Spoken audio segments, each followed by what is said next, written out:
Rodrigo ang kanyang sweldo kay Ahab. Gusto ko sanang umuwi sa amin para maibigay ko yung sweldo ko sa mga magulang ko. Tingnan mo nga naman. Bilis talaga ng panahon. Pero mo, naka-1 taong ka na dito?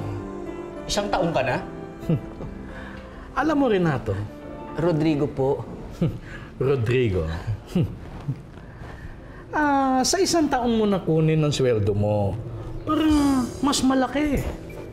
Pero, Para mas malaki. Alam mo, Romano? Rodrigo po. Rodrigo. Sa 1 taon mo nakunin ang sweldo mo, para mas malaki. Pero, Sa 1 taon. pero, Mas malaki. Sa 1 taon. Sa 1 taon. Mas malaki.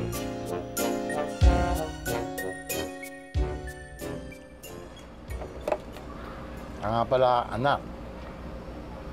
Baka naman ikaw niloloko lamang ng mga amo mo, ha? Paano kung bumalik ka na lang kaya muli dito sa amin, anak? Nay, tay. Sayang naman ng 1 taong paghihintay.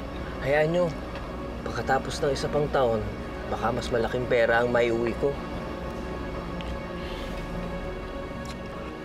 Ano pa bang magagawa namin kundi pagpayuhan ka na lamang na palagi ka mag-iingat habang ikinandun, ha?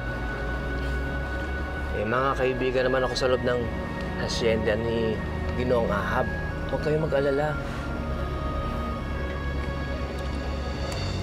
Ay ka pa, oh. Hindi ko maibibigay ang hinihiling mo dahil hindi mabuti ang naging trabaho mo. Hindi mabuti trabaho mo. Hindi po totoo yan.